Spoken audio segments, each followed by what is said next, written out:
सुल्तान बनने के लिए इरादे और गर्दन दोनों मजबूत रखनी होती है। तो मैं निंजा आपका दोस्त स्वागत करता हूँ आपके अपने प्लेटफॉर्म IQ निंजा पर। तो दोस्तों, आज हम लेकर आए हैं दिल्ली पुलिस AWTPO वाले एग्जाम का ग्राउंड रियलिटी ग्राउंड रिव्यू। मेरा एग्जाम था 20 तारीख को थर्ड शिफ्ट में। तो कौन कौन से क्वेश्चन आ रहे हैं ग्राउंड में, क्या बच्चे की रियलिटी क्या है, वो जाने आप। तो गाइज मैं बताता हूँ, मेरा पेपर था 20 जनवरी थर्ड शिफ्ट। ठीक है गाइज। तो पेपर में एक्चुअल में चेंज है। तो चेंज क्या है, यो इस चेंज क्या क्या चेंज है, इस मुद्दे के ऊपर हम अभी बात करेंगे। तो जैसा कि पहले TCS जो क्वेश्चन दे रहा था ना, TCS का अपना पैटर्न था, अब उस पैटर्न से सब कुछ हटके है। जैसे अगर मैं मैथ की बात करूं, जैसे गाइस अगर मैं मैथ की ही बात कर लूं, मान लो आप, तो मैथ में पहले ऐसा कभी नहीं हुआ कि इतना एडवांस मैथ पूछ दे रहा हो। ये जो कर रहा है ना, एडिक्विटी एडवांस मैथ पे ज्यादा फोकस कर रहा है, और रियलिटी तो यो है जो TCS ने ना बूझे ना चीजें, वो चीजें ज्यादा बूझ रहा है ये एडिक्विटी। उसमें अगर हम मैथ की बात करें, तो मेंसुरेशन के क्वेश्चन कल की शिफ्ट में जो थे, सबसे ज्यादा क्वेश्चन मेंसुरेशन के थे, 7 से 8 क्वेश्चन। फिर उसके बाद ज्योमेट्री पे खूब शिफ्ट हो गया है। ज्योमेट्री के क्वेश्चन थे, मैथ में आते हैं इसमें 25 क्वेश्चन, उन 25 में से 7 से 8 क्वेश्चन थे मेंसुरेशन के, 5 से 6 क्वेश्चन ज्योमेट्री के थे। और ज्योमेट्री के बाद अगर हम बात कर लें तो टिको के थे। टिकोमेट्री के 2 से 3 दो क्वेश्चन ही थे, 2 से 3 नहीं थे टिकोमेट्री के। और उसके बाद अगर हम बात करें कौन कौन से क्वेश्चन है, ये भी बताऊंगा मैं तुम्हें अभी। तो मेंसुरेशन, ज्योमेट्री, टिकोमेट्री, अर्थमेटिक तो ऐसे समझ लो ना के बराबर। अर्थमेटिक का एक आधी क्वेश्चन था। सिंप्लीफिकेशन के थे बाकी 2 क्वेश्चन। और उसके अलावा ट्रेंगल मेंसुरेशन में ही आ जाता है वो। तो अब मैं तुम्हें बताऊंगा कौन कौन से क्वेश्चन थे। तो जो ठीक ठाक हिलाने वाले क्वेश्चन थे, उसमें एक क्वेश्चन ये था, हिलाने वाला नहीं था, ये तो खैर आसानी क्वेश्चन था। इक्विलेटरल ट्रायंगल दे रखा था ABC, जिसकी साइड दे रखी थी 14। हमें बताना था एक सर्किल जो उसकी तीनों साइड टच कर रहा है, बोले तो इन सर्किल। अब हमें बताना था इन सर्किल की रेडियस क्या होगी। ये क्वेश्चन था, हूबहू यही क्वेश्चन था। जो बच्चे देखा होंगे वो कमेंट बॉक्स में बता दें मुझे, बिल्कुल वैल्यू भी यही थी या नहीं थी। तो इसकी इन रेडियस पूछ दी थी हमसे। तो गाइस तुम्हें सबको पता होगा इन रेडियस और सकम रेडियस का फॉर्मूला। इन रेडियस का फॉर्मूला A/2√3 हो गया है। 14 इसकी साइड दे रखी थी, 2/√3। तो 2×7=14, इसका आंसर 7/√3 था। ठीक है गाइस, ये क्वेश्चन था मेंसुरेशन से। अगले क्वेश्चन की हम बात करें, एक क्वेश्चन ये दे रखा था,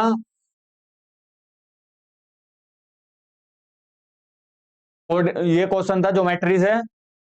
दूसरे दिन तीसरे नंबर का क्वेश्चन था। क्वेश्चन लेंथ में था, मतलब डेफिनेशन में दे रखा था कि एक ट्रायंगल है ABC, मतलब एलिजा एलिजा बेलिजा करके कुछ ऐसा नाम दे रखा था।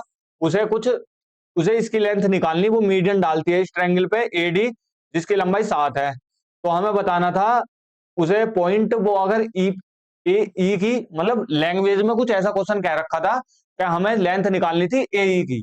और ये एक्चुअल लैंग्वेज मुझे याद ना है, लेकिन क्वेश्चन कम से कम 4 से 5 लाइन में था, और उसका सार यही था कि एक क्वेश्चन है जिसमें AD की लंबाई 7 है, लंबाई इसकी भी दे रखी थी उनने, लेकिन मुझे जितना याद है मैं वही बता रहा हूँ। हमें 2:1 में जो सेंट्रोइड से बता दी थी इसकी डिस्टेंस। मैं बता रहा हूँ ना, 2 से 3 लाइन में था। हाँ, क्वेश्चन पढ़ के आ जाता, दूसरे अटेम्प्ट में करा था मैंने भी, और होना भी चाहिए था भाई क्योंकि नया क्वेश्चन था। तो इसकी लेंथ निकल जाती 2/3 × 7। ठीक है भाई, 7×2 = 14/3, और 3×4 = 12, और 3×6 = 18। कुछ ऐसा करके 4.6 या कुछ इसके आसपास आंसर आया था इसका। ये 2:3 में काटे है ना, ये वही वाला, ये यहाँ पे, ये ये रफ डायग्राम है वो। 2:1 में काटती है, सॉरी सॉरी, 2:1 में काटती है ये। इसी बेस पे ये क्वेश्चन था। अगले क्वेश्चन की मैं बात करूं, तो अगर एक क्वेश्चन यो भी था आसान, 3 से 6 बनना है तो 12 से क्या बनेगा, का डबल कर रखा था। आसान भी क्वेश्चन थे। उसके अलावा टिकोमेट्री का एक क्वेश्चन था, टिकोमेट्री का ठीक ठाक क्वेश्चन था। टिकोमेट्री का क्वेश्चन था 1/2 sine theta upon 1 + cos theta plus 1 + cos theta upon sine theta. तो गाइस जो एक्चुअल क्वेश्चन था वो बता रही हूं मैं। वैसे मैथ में 25 में से 25 कर गया हूं मैं, लेकिन अगर तुम टाइम मैनेजमेंट करके करोगे तो एवरेज स्कोर जो रहना चाहिए ना, ठीक ठाक स्कोर, वो 21 से 22 अगर तुम्हारे सही हो रहे हैं ना मैथ में, तो बहुत सही स्कोर है। क्योंकि क्वेश्चन कुछ ऐसे भी थे जिसमें इक्विवेलेंट में आंसर दे रखा था, मतलब √3 की गुणा करवा रखी थी। ये तो एससीएम में भी था, लेकिन एससीएम वाला ही पैटर्न इसमें हो रहा है, सेम रिपीट, वही वाली बात है। उसमें कुछ टॉपिक कोऑर्डिनेट ज्योमेट्री के बढ़ा दिए, मेंसुरेशन के बढ़ा दिए, इसमें ट्रिगोमेट्री के बढ़ा दिए। ये सोल्व करना था। ये ये सोल्व करना आसान था, लेकिन अब क्या है ना, जब से टीसीएस आई है ना, जब से बच्चों को आदत हो गई कैलकुलेशन पे शिफ्ट होने की, अर्थमेटिक पे शिफ्ट होने की, तो बच्चों ने ये क्वेश्चन करने तो छोड़ ही दिए। टीसीएस क्या पूछ रहा था, टीसीएस थीटा से वैल्यू पुट करवा के ट्रिगोमेट्री का अधिकांश क्वेश्चन आ जाए करे थे। लेकिन अभी ऐसा नहीं हो रहा, अभी वो ऑप्शन भी दे रहा है तो उलझाने वाले दे रहा है। ऐसा हो ही नहीं सकता तुम वैल्यू पुट करके आंसर काट लो। तो गाइस थोड़ी सी बड़ी, ज्यादा बड़ी भी ना होने की वो वीडियो, मैं तुम्हें सारी चीज बता दूंगा एक ही वीडियो में सब कुछ। तो ये हो जाएगा तुम्हारा sine square theta plus sine square theta, ये हो जाएगा 1 प्लस कोस स्क्वायर थीटा, ये इसका होल स्क्वायर हो जाएगा गाइस। मैं हट जा मुझसे, 1 प्लस कोस थीटा का होल स्क्वायर। अब हम इसे आगे को सॉल्व करेंगे, तो 1/2, इसे हम सॉल्व करेंगे तो 1 का square plus cos square theta plus 2 cos theta. ठीक है गाइस, यो और यो कोस थीटा मिलके, एक यो साइन थीटा यो कोस थीटा, यो 1 हो जाएगा, एक 1 यो है, यहाँ से 2 कॉमन आ जाएगा, यहाँ बच जाएगा 1 प्लस कोस थीटा। समझ में आ रहा है? नीचे बच जाएगा 1/sin theta into 1 plus cos theta. अब इससे यो कट जाना था और इस 2 से यो 2 कट जाना था। 1/sin थीटा ही ऑप्शन दे रखा था उसका, 1/sin थीटा। तीसरे नंबर का सी विकल्प था यो, यही तुम्हारा सही आंसर था। ठीक है गाइस, ट्रिगोमेट्री का जो क्वेश्चन सोल्व करने ही वाला था, वैल्यू पुट रख के ऑप्शन भी मैच ना होता तुम्हारा। उसके बाद आ जाओ, उसके बाद एक क्वेश्चन ये दे रखा था 20 का क्यूब माइनस 19 का क्यूब, ये क्वेश्चन था, इसके ऑप्शन थे। क्वेश्चन में आगे कह रखा था कि कौन सा सबसे बेस्ट तरीका होगा इसे सोल्व करने का। तुमसे ये सोल्व करवाने को ना दे रखा था, तुम पैटर्न समझो, एडिक्विटी कहाँ लाई कर रही है। एडिक्विटी ने पैटर्न तो चेंज है भाई, तुम समझो। पेपर दो ये, फिर समझो प्रीवियस ईयर देखो, अभी जो 25 वाले हुए हैं, मैं बता रहा हूँ काम की चीज है वो। क्योंकि जब तक तुम पैटर्न नहीं समझोगे तो कितना ही पढ़ लो, उस पैटर्न पर काम नहीं करोगे। सारे मॉक टेस्ट, टेक्स्ट बुक हो कोई सा भी हो, सारे मॉक टेस्ट जो है ना वो टीसीएस के ही लीड में बने हुए हैं। इसलिए एडिक्विटी के बेस पे तो कोई मॉक ही ना बना हुआ, अभी कोई ना उस पर काम कर रहा। आएंगे मार्केट में 2-4 साल बाद ये आ जा में जल्दी से, तो फायदा भाई। तो इसमें एक ऑप्शन था यूजिंग, ये गाइस ए स्क्वायर माइनस बी स्क्वायर था, ये 20 का स्क्वायर माइनस 19 का स्क्वायर। इसमें दे रखा था क्या, हम ये वाला फॉर्मूला कर लगा के ए प्लस बी ए माइनस बी, सबसे आसान तरीका यही बैठ रहा था। यानी सबसे आसान इसी तरीके से कर सकते हैं हम इस क्वेश्चन को, ए माइनस बी और ए प्लस बी लगा के। ठीक है गाइज, अगला क्वेश्चन था एक कि a cube minus b cube, a cube plus b cube plus c cube minus 3ab। Direct पूछ रखा था, ये फॉर्मूला कंप्लीट करने के लिए था, ये तो सभी बच्चे कर ही आए होंगे। और ऑप्शन में जो था, ऑप्शन में इसका जो पहला वाला होता है ना, वही वाला था, a square minus b square, a square plus b square plus c square minus a b minus b c minus c a, minus c है, ये माइनस है गाइस। क्योंकि यहाँ अगर माइनस बाहर लोगे तो ही तो प्लस जाएगा, माइनस बाहर ना लोगे तो प्लस कैसे जाएगा। यो ही ऑप्शन था, टिक टॉक रख रहा हूं, जैसा था ऐसा। ठीक है गाइस, तो ये बता दिया मैंने, एक ये वाला क्वेश्चन था, एक ये वाला क्वेश्चन था मैथ में, ट्रिगोमेट्री का ये वाला क्वेश्चन था। उसके अलावा ये सिंप्लीफिकेशन में क्वेश्चन था, ये वाला क्वेश्चन कोऑर्डिनेट ज्योमेट्री का था। और एक बात और, मैं ये इन रेडियस वाला क्वेश्चन था। एक बात और मैंने जो ना बताई ना, वो मैंने ना ये ना बताई, कम से कम 3 से 4 क्वेश्चन मैथ में जो बचे ना, वे सारे क्वेश्चन ट्रायंगल सिमिलरिटी के कॉन्सेप्ट से थे। ट्रायंगल का जो सिमिलरिटी और कॉन्ग्रेंट वाला पार्ट होता है ना, वो उससे ही थे बाकी सारे क्वेश्चन। वे कौन कौन से क्वेश्चन थे, यो भी मैं तुम्हें अभी बता दूंगा। ठीक है गाइज, तो मैथ में 3 से 4 क्वेश्चन सिमिलरिटी पे बेस्ड थे। अबे कौन कौन से थे उसमें आ जाओ। एक क्वेश्चन था वो डेफिनेशन में दे रखा था कि दो ट्रायंगल है, उनके उनका एक एंगल राइट एंगल है और बाकी दो साइड इक्वल है। मतलब ऐसे करके क्वेश्चन था वो, ये 90 डिग्री, ये 90 डिग्री और ये इक्वल है, ये इक्वल है। तो हमें बताओ ये कौन से उससे कॉन्ग्रुएंट हो रहा है, सिमिलर हो रहा, कौन सी थ्योरम से? तो ये आरएचएस से हो रहा था और यही ऑप्शन में था। ठीक है गाइज। और अगला क्वेश्चन क्या था मैथ से? सिमिलरिटी के बेस पे ही था अगला क्वेश्चन मैथ में। वो ये क्वेश्चन था कि लैंग्वेज में क्वेश्चन था, मेरी लैंग्वेज सुनियो तुम। एक दर्जी है, एक दर्जी तो एक कपड़े से दो ट्रायंगल काटता है और वे दोनों ट्रायंगल का एंगल बिल्कुल सेम है। तो हमें बताना था वो ट्रायंगल कॉन्ग्रुएंट होंगे या सिमिलर होंगे। बाकी और दो ऑप्शन थे, वे इररिलेवेंट थे, रेड हेयरिंग थे। तो जो मेन इंपॉर्टेंट ये दो ही ऑप्शन थे। अब बच्चा कंफ्यूज हो जाता वे सिमिलर होंगे या कॉन्ग्रुएंट होंगे। अधिकांश बच्चे तो ये भूल गए होंगे क्या सिमिलर कॉन्ग्रुएंसी में क्या अंतर है। What is the difference between the similarity and congruent of the triangle? तो सिमिलर और कॉन्ग्रुएंट। ठीक है गाइस, ये कॉन्ग्रुएंट का सिंबल, ये सिमिलर का सिंबल। तो इसका जो सही आंसर था वो क्या होगा गाइस बताओ? सिमिलरिटी में इसका सही आंसर सिमिलरिटी था, क्योंकि सिमिलरिटी में कॉन्ग्रुएंट में जरूरी होना चाहिए उसके साइड भी सेम हो, लेकिन उसके केवल एंगल सेम थे। उसके साइड का रेशो अगर सेम है तो वो सिमिलरिटी में जाएगा। उसका सही आंसर सिमिलरिटी था। बाकी तुम गूगल पे एक बार कंफर्म कर लो, मैंने भी कंफर्म करा है। क्योंकि ये टॉपिक जो बच्चा टीसीएस दे रहा है ना, ये टॉपिक उसने पढ़े ही ना है। मतलब पढ़े तो हैं लेकिन प्रैक्टिस में नहीं है, क्योंकि प्रैक्टिस के लिए लगा मैं मॉक टेस्ट, और मॉक टेस्ट में ऐसे क्वेश्चन अभी आई ना थे। आम है तो बूझ ले भाई सिमिलरिटी और कॉन्ग्रुएंट वाले कैसे कैसे क्वेश्चन आ रहे हैं मॉक टेस्ट में, ये बूझ लेता है उनका रेशो, इसका रेशो इसके बराबर, इसका रेशो इसके बराबर, जो 9/16 हो जाएगा, तो इसकी साइड बता दो। लेकिन वो जो बूझ रहा है ना, वो कॉन्सेप्ट में डिटेल बूझ रहा है, कॉन्सेप्ट काल काल का। तो उसमें एंगल इक्वल थे लेकिन साइड इक्वल नहीं थी। अगर साइड इक्वल होती तो कॉन्ग्रुएंट हो जाता, अगर रेशो इक्वल है तो सिमिलर हो जाता। ठीक है गाइस, ये थे तुम्हारे आरएचएस और एलएचएस वाले क्वेश्चन इस पे जो थे। और गाइस इसके अलावा कोई सा क्वेश्चन तुम्हारा रहा नहीं है, यही क्वेश्चन थे। बाकी अगर मैं अब रीजनिंग की बात करूं तो रीजनिंग में इतने चैलेंजिंग ज्यादा क्वेश्चन आते, कुछ क्वेश्चन थे। एक बैंड डायग्राम वाला क्वेश्चन था, वो क्वेश्चन था डीसी और बैटरी और सेल। थोड़ी सी बड़ी हो जाएगी ये वीडियो, मगर तुम्हें सारी चीजें एक वीडियो में बता रहा हूँ, बिल्कुल ग्राउंड रियलिटी और क्या तुम सुधार कर सकते हो वो। तो इसका बैंड डायग्राम बनाना था। तो गाइस इसमें बच्चा शुरू में तो कंफ्यूज हो सका है, लेकिन इसमें देखना था यो तो डायरेक्ट करंट हो जाता और बैटरी यहाँ और सेल यहाँ, इसका बैंड डायग्राम यो बन जाता। इसके अलावा एक क्वेश्चन था ए बी सी, ए से लेके ABCDEF, ये तीन और तीन छह, ये छह जने एक रो में बैठे हैं और उस रो में इस तरीके से बैठे हैं वे कि हर एक पड़ोसी का मुंह हर एक पड़ोसी के विपरीत डायरेक्शन में है।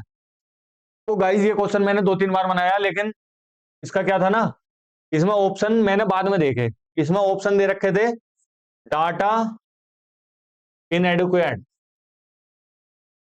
ठीक है गाइस, और एक ऑप्शन इसमें दे रखा था कैन नॉट बी डिटरमाइन। ये बे क्वेश्चन है, एक दो क्वेश्चन जो रीजनिंग में बच्चों के नंबर काटे हैं, या फिर जहां पे बाकी तो सारे इजी क्वेश्चन हमें बच्चे कर ही दें दिमाग लगा लगा के। तो इसमें डाटा इनएडुकेट का सही आंसर होता, क्योंकि उसमें डाटा ही सफिशियंट ना दे रखा था। हमसे पूछ जाता एफ अगर साउथ डायरेक्शन में है तो बताओ उसका पड़ोसी कौन सा होगा। मतलब एक लाइन में क्वेश्चन दे रखा था, और जिनने ऑप्शन ना देखा होगा ना वो तो करता ही रहा होगा इसमें क्या कमी कर रहा हूं मैं, क्या कमी कर रहा हूं मैं। तो ये क्वेश्चन था रीजनिंग में। इसके अलावा रीजनिंग के जो क्वेश्चन थे वो सब हल्के ही थे। ठीक है गाइस, एक क्वेश्चन ऐसे भी था, उसमें ऐसे करके बनना था वो स्टार, उसमें बताना था कौन सा अलग है। ठीक है गाइस, तो उसमें क्या था, ये गिनने थे कितनी स्ट्रेट लाइन बन रही है। बाकी रीजनिंग का चैलेंजिंग क्वेश्चन ऐसा कोई था नहीं, रीजनिंग के डुएबल क्वेश्चन थे। ठीक है गाइस, उसके बाद आ जाओ मैं बात करूंगा साइंस, जीके और कंप्यूटर की। इन तीनों की बात एक साथ ही कर लेते हैं। तो गाइस पहले मैं अगर साइंस की बात करूं तो साइंस में तुम्हारे ठीक ठाक लेवल के क्वेश्चन पूछ रखे थे। क्वेश्चन ऐसे थे अगर तुमने डिटेल में पढ़ रखा ना तो तुम उसे एनालाइज करके अपना आप कर दोगे। उसमें मैं तुम्हें बात दूं, सबसे पहला क्वेश्चन क्या था साइंस में, साइंस में न्यूमेरिकल भी थे गाइस। जीके में एक क्वेश्चन पूछ रखा था, सीडीएस कौन है? 25 जून 2025 को प्रेजेंट सीडीएस कौन है? तो अनिल चौहान इसका सही आंसर है। उसके अलावा एक बुक पूछ रखी थी जीके में, बुक का नाम क्या था? The book of chocolate saint. ठीक है guys, the book of chocolate saint. ये किताब पूछ रखी थी किसकी है? तो ये किताब गाइस किसकी है? ये जीत करके कोई है राइटर, उसकी किताब है ये। ठीक है गाइस, तो जीके में, फिर कंप्यूटर में क्या क्वेश्चन था? कंप्यूटर में एक क्वेश्चन था काउंट इफ से, काउंट इफ जितने हैं कुछ ऐसा करके दे रखा था। अगर यस है, यस कितनी सेल में है, ये दे रखा था। वैसे गाइस कोई क्वेश्चन छूट भी ना जाए, मैं लिख के भी लाया था वैसे। उसके बाद एक क्वेश्चन था 368 अमेंडमेंट है, अमेंडमेंट 368 अमेंडमेंट से थ्योरी डिटेल में क्वेश्चन था। डिटेल में क्वेश्चन ये था 368 वाला अमेंडमेंट जो है ना, ये इसमें इससे रिलेटेड कौन सा कथन सत्य है, ऐसा करके ऑप्शन थे। ठीक है गाइस, और एक क्वेश्चन जो फिर इसके बाद जो है एक क्वेश्चन आया था 1991 रिफॉर्म से। फिर क्वेश्चन था जीडीपी से, जीडीपी जीएनपी से दो क्वेश्चन थे। क्वेश्चन क्या था? लैंग्वेज में पूछ रखा था कि जीडीपी में डेप्रिसिएशन इंक्लूड होगा या नहीं होता, या फिर जीएनपी में इंक्लूड होगा या नहीं होता, ऐसे करके ऑप्शन दे रखे थे। बच्चा आराम से छाट लेता अगर इन्हें करता तो। उसके बाद जीके में एक क्वेश्चन था ब्रिक्स का, कि ब्रिक्स में कौन सा ऐसा देश है जो अभी अभी नया नया ब्रिक्स में शामिल हुआ? तो बेलारूस शामिल हुआ है, और एक और संगठन दे रखा था वो उसका भी हिस्सेदार है। ठीक है गाइस, उसके बाद साइंस में एक क्वेश्चन दे रखा था which is the mineral acid. Mineral acid कौन सा है? तो मैंने बतेरे एसिड पढ़ा रखे है तुम्हें, ये HCl और H2SO4। उसमें ऑप्शन ये था HCl है या फिर H2SO4 है या फिर बोथ है, तो बोथ वाला इसका सही आंसर था। ठीक है गाइस, उसके बाद जी के में ये क्वेश्चन दे रखा था आरटीजीएस है, आरटीजीएस है। इसका जो सही आंसर था वो IMPS था आगे करके। अब मैं बताऊं तुम्हें ये क्या क्वेश्चन था। ये क्वेश्चन ये था कि रियल टाइम पेमेंट सर्विस के लिए हम यूज करते हैं आरटीजीएस का, तो हमें बताना था हम इमीडिएट पेमेंट सर्विस के लिए या फिर छोटी पेमेंट के लिए किसका यूज करते हैं? तो हम इमीडिएट पेमेंट सर्विस का यूज करते हैं। ठीक है गाइस, अब आगे को आ जाओ, अगले पेपर पे बताऊंगा मैं तुम्हें। एक क्वेश्चन दे रखा था फोर्स 200 न्यूटन लग रही है, कोई व्यक्ति किसी दीवार को 200 न्यूटन का फोर्स लगा रहा है, लेकिन वो दीवार मूव नहीं हो रही, उसमें चेंज नहीं हो रही उसकी गति में, तो बताओ कितना वर्क डन हुआ? और उसमें ये भी दे रखा था रेफरेंस के न्यूटन की लॉ का यूज करना है। तो भाई वर्क डन जब तक साइंस की भाषा में जब तक नहीं मानते, जब तक चेंज ना हो, उसके डिस्प्लेसमेंट में चेंज ना हो। ठीक है गाइस, एक क्वेश्चन ये दे रखा था कि आदमी चल के अपनी इनिशियल पोजीशन पर आ गया तो डिस्प्लेसमेंट कितना हो जाएगा? 0। ये इतनी आसान भाषा में ना था, थोड़ा डिटेल भाषा में था कि ऊपर गया, ऊपर जाके फिर वापिस अपनी पोजीशन पर आ गया, थोड़ा घुमा फिरा के सारी हुई था उसका। ठीक है गाइस, एक क्वेश्चन और मैं तुम्हें बता दूं, तो उसमें हमें हाइट निकालनी थी। एक कोई ऑब्जेक्ट है वो अपनी मैक्सिमम डिस्टेंस पे जाता है। ठीक है गाइस, एक कोई ऑब्जेक्ट है उसकी इनिशियल डिस्टेंस है 0, वो सॉरी फाइनल डिस्टेंस है 0, और उसकी इनिशियल डिस्टेंस है दो, उसकी इनिशियल डिस्टेंस दे रखी थी 20, तो हमें बताना था उसकी हाइट। तो हम इसमें ये वाला फॉर्मूला लगा देते, b equal to u square plus 2as। ठीक है गाइस, ये हो जाता 400, और ये तो 0 था ही, और ये 2 इंटू ए की वैल्यू 10 रख लेते हैं, और यहाँ से एस जो है ना वो डिस्टेंस प्रदर्शित करती है, वो आ जाता यू स्क्वायर माइनस 2as हो गए हो। ठीक है गाइस, ये माइनस हो गया, इधर आके प्लस हो जाता, ये 20 इंटू एस हाइट बराबर 400, और इससे इसे काट लेते, 20 इसका सही आंसर था।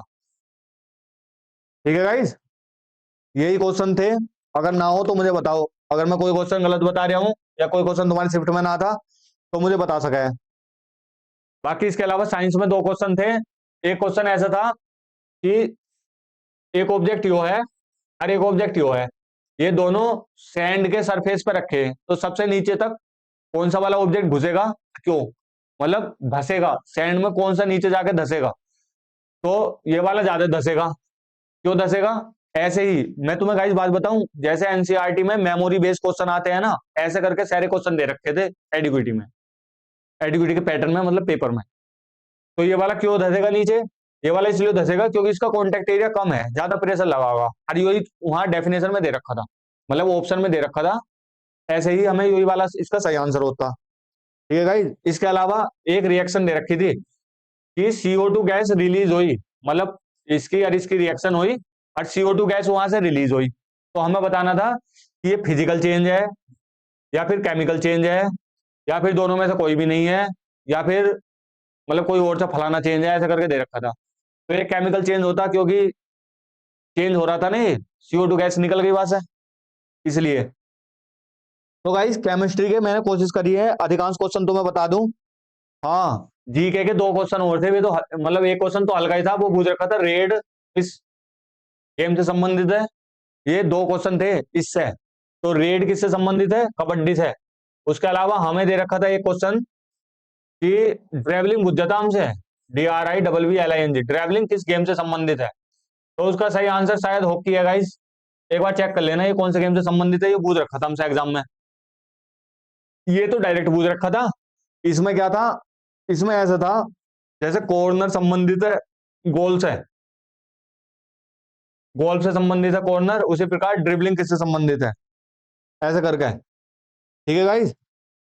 उसके अलावा साइंस में एक क्वेश्चन ये भी था डायरेक्ट फॉर्मूले पे, हमें ये निकालना था पैरेलल वाला। उसमें 2 दे रखे थे, 1/R1 + 1/R2 + 1/R3। ये सारे क्वेश्चन में वही बता रहा हूँ जो मैं खुद करके आया हूँ और जो मैं तुम्हें बता रहा हूँ। लास्ट में अपना स्कोर भी बताऊंगा, सेफ स्कोर भी बताऊंगा। ठीक है गाइस। ऊपर से एक एक क्वेश्चन था आइडियल गैस वाला। आइडियल गैस का क्या क्वेश्चन था? आइडियल गैस का क्वेश्चन था, उसमें ऑप्शन दे रखे थे कि आइडियल गैस के लिए प्रेशर टेम्परेचर को ऐसा करके चेंज कर रखा था कि उसकी इंटरनल एनर्जी पे क्या फर्क पड़ेगा। ठीक है गाइस, यही क्वेश्चन था। उसके बाद अगर मैं बात करूं कंप्यूटर की, तो कंप्यूटर के मैंने तुम्हें बता दिए जितने भी क्वेश्चन आए थे। एक क्वेश्चन और था कंप्यूटर का। कंप्यूटर में ये क्यों दे रखा था HTTPS WWW ऐसे करके, और कोई वेबसाइट का नाम था, उसमें बताना था इसमें प्रोटोकॉल कौन सा पार्ट है।